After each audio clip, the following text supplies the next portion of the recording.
up, my man? How you doing this morning? I'm doing well. I'm hearing that this is the earliest you wake up on a weekend. Yeah, most likely. I mean, I've had work the past 2 weeks, so I've woken up earlier, so I'm used to it by now. I got you. What are you doing for work this summer? I work as a summer camp counselor in Wilmore, and so I'm really close to the Luce Center, and so I'm in charge of third graders. Okay, that doesn't sound too bad. That sounds like a pretty fun job. Oh yeah, it's better than fast food. That's what I say every time. Oh yeah, yeah, for sure, man, for sure. You having a good summer? Everything going well so far? Yeah, doing good. I was doing well in basketball before I broke my nose again, so Oh that man, happened. you But wearing a mask now, or what are you doing? well, I had to take off work for it, so my coach just said go back to work, and you'll be fine. I missed only a couple games, so it is what it is with that. Yep. No, I got you. So was it like, were you guys in like a summer league? Is that what you guys were in? Yeah, we've been traveling in different spots. We went to Georgetown, which is up the road about 30 minutes, and it was they we had 2 days where we played three games, and first game of the first day, I was closing out on a guy, and he had a high arcing shot, and his elbow came right down on it. Ugh. Yeah. Yeah, I remember. I broke my nose before. It was not fun. No. It's not good at all. Yeah. I broke my first one. I broke it the first time probably 2 years ago. Whenever we were in an open gym, and like I was guarding a guy, and his head came down right on it, and it popped. Oof. Yeah, So yeah. yeah. No, I got you. I Mhm. got you. So, yeah, I'm excited you have me on, man. I'm really looking forward to this. I feel like I'm big time because I got asked to be Mhm. on your podcast, Oh man. yeah. I appreciate you coming on. No, no problem, man. I'm excited. I'm Mhm. excited. All right. You want to get started? Yeah, let's dive right in, man. All right. So the starting question I always ask my guests is their background, like how they get to where they are today. So how did that happen? Yeah, so I mean, obviously, one of the big reasons why I'm at where I'm at is I've had great family support. From my mom and dad, my siblings, and then I've had some great mentors in my life that have encouraged me in my journey, um, along with the support from my wife. But I got started coaching at Hartford Christian High School. I was a sophomore at Lancaster Bible College. I had played soccer, basketball, and baseball my freshman year, but after my freshman year of basketball, I knew that it was time for me to get into coaching, and I was searching for an opportunity. And I had emailed Hartford Christian, which was about an hour from Lancaster Bible, and I asked if I could be the head coach there, and at the time they just wanted me to be the assistant. But then the head coach, who was also the principal and the soccer coach, about a month before the season, decided to change his mind and give me the job. So at 19, I became a head varsity basketball coach, and it was a great experience. I learned so much in that first year. I thought I knew everything. In reality, I knew nothing. And we went 6 of 22. It was a tough year. It was really humbling for me, but I knew I loved it. I knew I loved it, so I dove right in and really tried to invest in my career and try and study the game and build relationships with other coaches who could help me along the way. And I was there for 3 years. By the time I left there was when I graduated college. We had won a state championship, the program's only state championship, and we won a conference championship, which was the first conference championship in 17 years. So really fortunate to have some success there. From there, I got the head men's basketball job at Crossroads College, when I was hired, I got hired right before my 22nd birthday. So I went from being the youngest high school coach in the country to being the youngest college coach in the country. So that was really cool. I went to Crossroads, which was in Rochester, Minnesota. It was a really small school. Again, I just wanted to be a college basketball coach, man. And so when I took that job, it was just about getting experience. I didn't care if I failed. I just knew I wanted to try. And so that's something I would tell all young coaches is, you know, you're going to have to take some tough jobs at the start. You know, you may not get your dream job at first, but, you know, why not go to a program where you can get a lot of experience at? And that's what happened at Crossroads. I made a lot of mistakes along my journey at Crossroads and had to figure some things out, had to adapt my system from high school to college. But, you know, I was fortunate. I had a really good player named Andy Carson that was really good. I mean, he made my job much easier as a young coach, and we were able to win the ACCAA National Championship my first year there. Then from there, we transitioned into the NCCAA, and so by my third year at Crossroads, we went to the region championship game. Unfortunately, we lost, but we finished the year ranked number 6 in the country, and so that was really good. And during that time at Crossroads, I had some things that happened within my family with my dad passing away, and then my older brother wasn't doing well. So I had to take a job that was a little bit closer to home, so that way I can be there for my mom. And so I went to Wright State Lake in Salina, Ohio. And so I took over a program there that hadn't had a lot of success either, you know, but it was an opportunity to build. I really believed in the AD's vision. First year was a rebuilding year. I had a bunch of turds, so I had to kick some guys off to protect our culture. And the first year we went 5 games, so wasn't great. And then the second year we brought in a really good class. A lot of young guys. Ended up winning 13 games, which is the most in the last 10 years there. We went to our first national tournament, and so I had a lot of success with where that was. And then at that time, the Great Lakes job opened up, and I interviewed for that. And fortunately, I was able to get that. And so I was very, very fortunate to get the Great Lakes job where I'm the AD and men's basketball coach here. And we've had a lot of success. I've had a lot of really, really good players. We've had 6 All-Americans in the last 3 years. And so over the last 3 years at Great Lakes, we've averaged about 19 wins a year. We've been to our conference championship 3 straight years, been to the national tournament 2 out of the last 3. And so we've been really fortunate to have the run that we've had so far, and looking forward to what we're going to do this next season. What age were you whenever you thought that you should get into coaching? So I've always known I wanted to coach, and part of the reason why I've known I wanted to coach is just the impact that my coaches had on my life. You know, they've had a profound impact on me, and it was my hope that I could do the same thing for young people.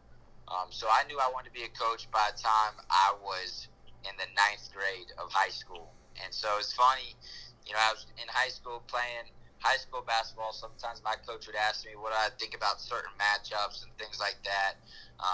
And so I was able to give my input on some of that. And then I also kept a notebook. I would write everything that I would want in my program, things I liked, things I didn't like, drills I liked, drills I didn't. So by the time I got a job, I had this notebook of things, of basically a blueprint of how I wanted to build my program. What athletes did you look up to growing up?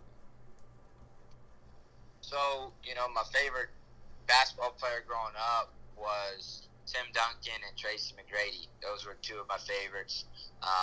You know, I've obviously loved Michael Jordan. I'm a Jordan guy through and through. I really appreciate greatness. So Tom Brady, a huge Tom Brady fan.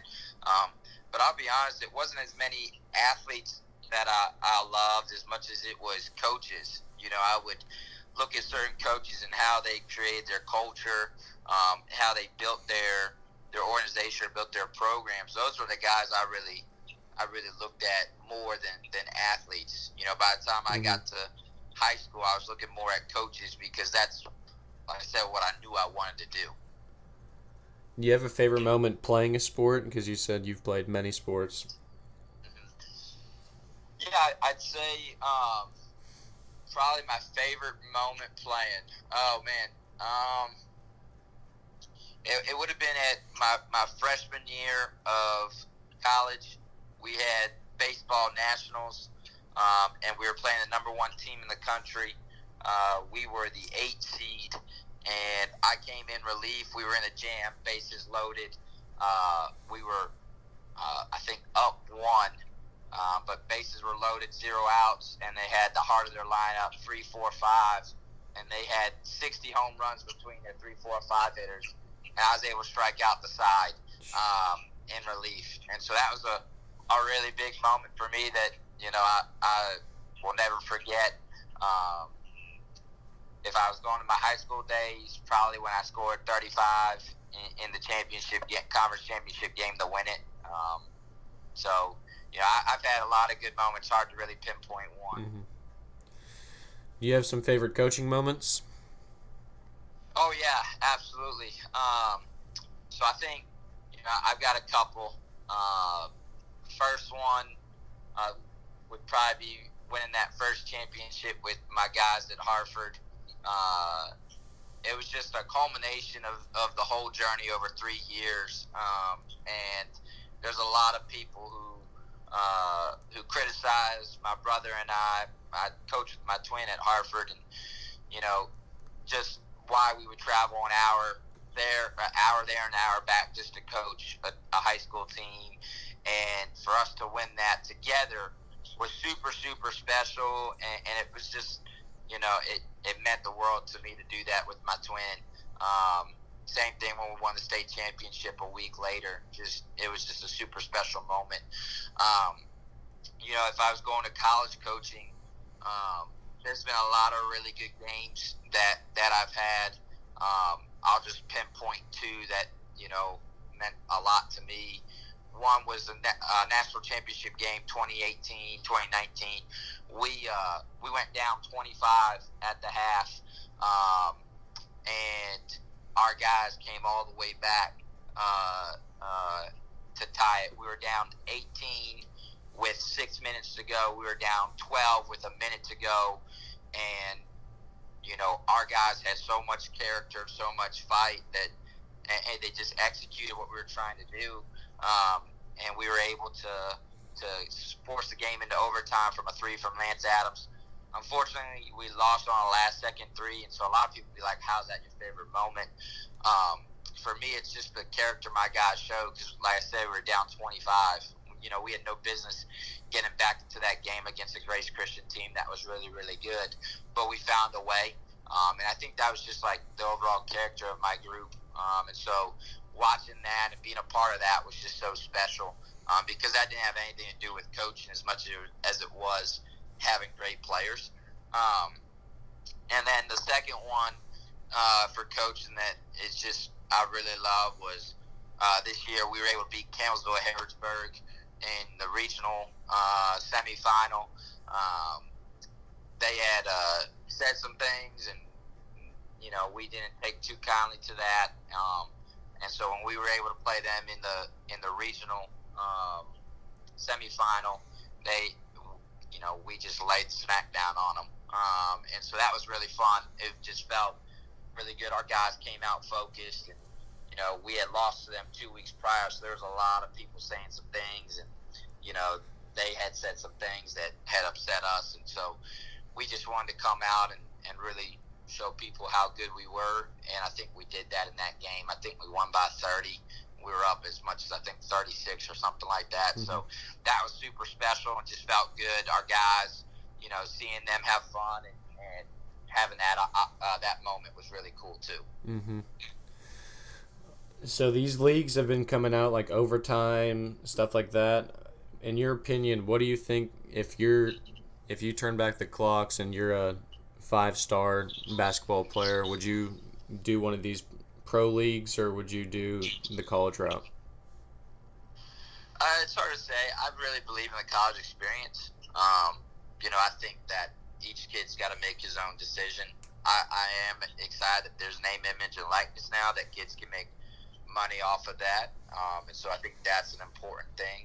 I think I probably would have gone to college just because, for me, um, that degree meant a lot to me and my family. And so, like I said, I do believe in the college experience. I think even for guys going to the NBA, college basketball puts you on the biggest platform to market yourself.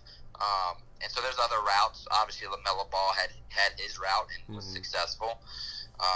But I really do believe the way that some of these programs market their kids and putting them on ESPN every day or 3-4 days a week is really beneficial as well.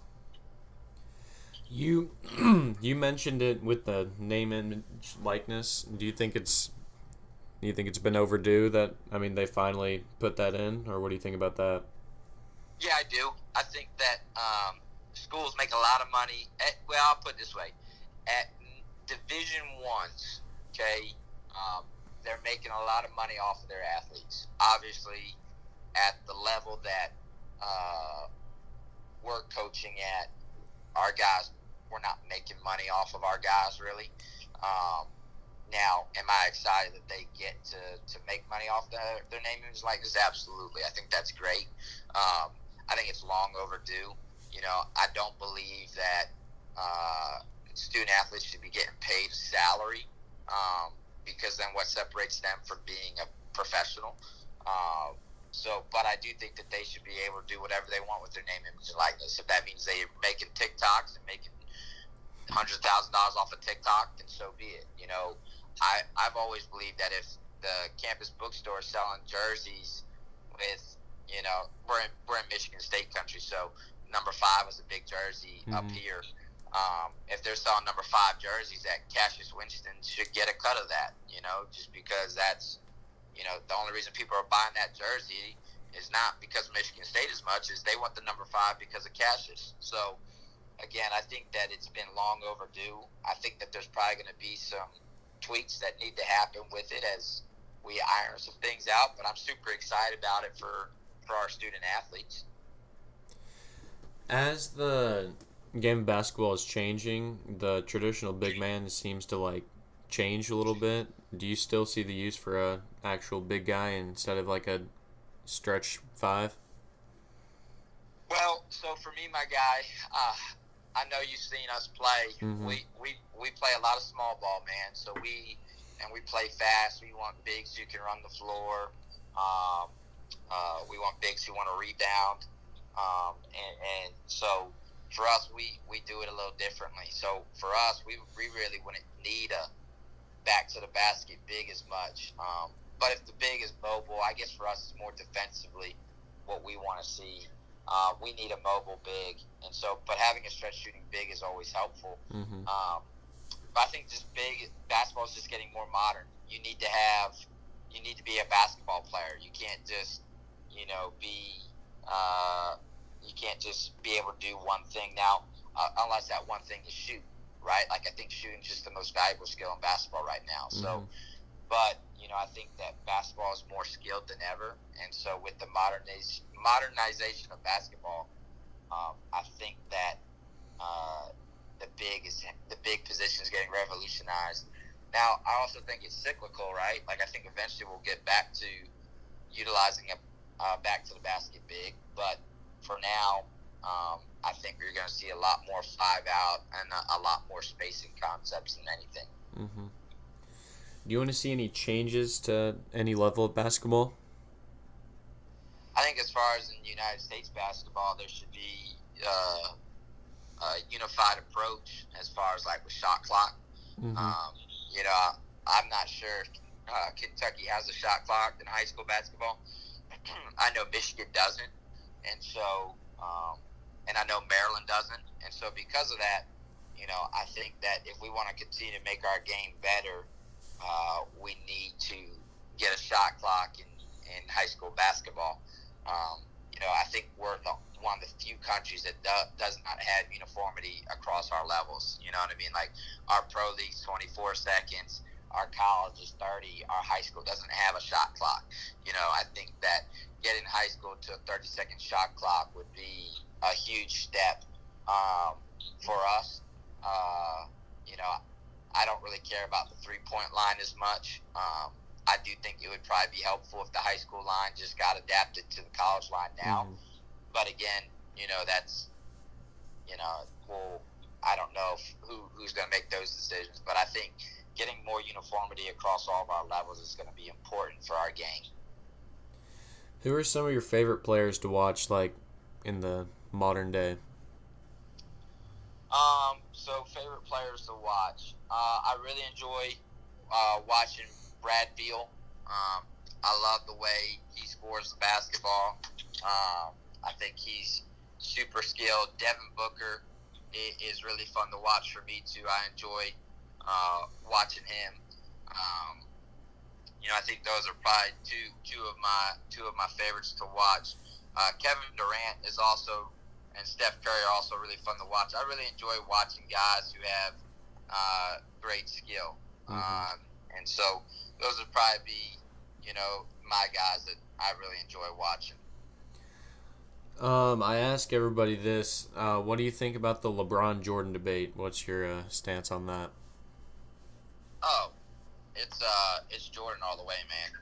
You know, LeBron is great. He's number two all time for sure. Um, but uh, but yeah, it's Jordan. Oh yeah, I forgot one that I really enjoy watching too. I can't believe I forgot this guy, Kawhi Leonard. That's my Mm-hmm. dude, man. That's my favorite player. I love Kawhi. Um, so I don't know how I forgot him. But back to your Jordan LeBron, I just don't know how you can put LeBron, over Jordan. I think that the way the game is, the NBA is now, it allows people to accumulate stats at a high level. And LeBron is in a position where he can accumulate a lot of stats. That doesn't dispute his greatness. Like, I think LeBron is great, but he's not touching Jordan. I mean, I think if Jordan was in today's NBA, especially with no hand check rules, um, he would have no problem transcending all errors. I also think LeBron would transcend errors too. I mean, you put a 6'8", 250-pound man in Jordan's era, he'd have no problem doing it. But to me, Jordan, it's just not even close with his mentality, his ability to win. So yeah, I'm a Jordan guy. How different is your role with being AD and being a basketball coach compared to just being a basketball coach other places? So I mean, this job was my first full time job solely in athletics, and so I think that being an AD is definitely a challenge. I took the job knowing that I didn't think I was 100% qualified for the position. Um, my coach told me, my coach Josh Beers, he said, Richie, if you ever get the opportunity to grow, um, you typically know you're growing if you're taking a job you don't feel 100% qualified for. That's how you know you should take the job, because that means you're going to grow. And so that's sort of been my philosophy. And, with this job, I felt comfortable with the basketball just because I've known how I want to do things. I know how I want to build a program. I've done it. But being an AD was something I've never done. And so being able to build a department and build us up is something that's been really fun for us, and fun for me. When I got here, we had 14 student athletes and only two programs. This coming year, we'll have 110 student athletes and 7 athletic programs. By next year, we are going to have 9 athletic programs, and we project to be at 140 to 150 student athletes. And so we're growing, which is really fun. We're using athletics as a way to drive enrollment here. I think there's some days where it's hard, especially during basketball season, where I'm an AD first. Like that's my job. I gotta protect my department first, and so I've got to make hard decisions sometimes concerning, as an AD, that sometimes concern basketball. Can basketball spend the money on this, or does women's soccer get the priority this year? And so it's fun to have those challenges. I think that I have to be very smart with my time. because I don't really have a lot of time to waste, especially during basketball season, because I'm going from one thing to the next. And so being in meetings and coaching my coaches while also coaching my program and making sure my guys get what they need as well. So it's just finding that balance with both has been the fun challenge for me. Mm-hmm. Well, that was my last question. Do you have any closing remarks? I just really appreciate what you're doing for the game of basketball, man. I love your podcast. Appreciate you having me on. It was a tremendous honor to be on, man. So if you ever want me on again, just let me know. I can't wait to be a part of it. Can't wait to listen to this one, and excited to hear the finished product. Mm-hmm. Yep. Thanks again for hopping on here. I really appreciate it. Absolutely, my guy. Anytime. All right. I'll let you go. Awesome. All right. Appreciate you, Turner. Thank you. Yep. You have a good one, man. You too. Yep. All right, man. All right. I'll see you.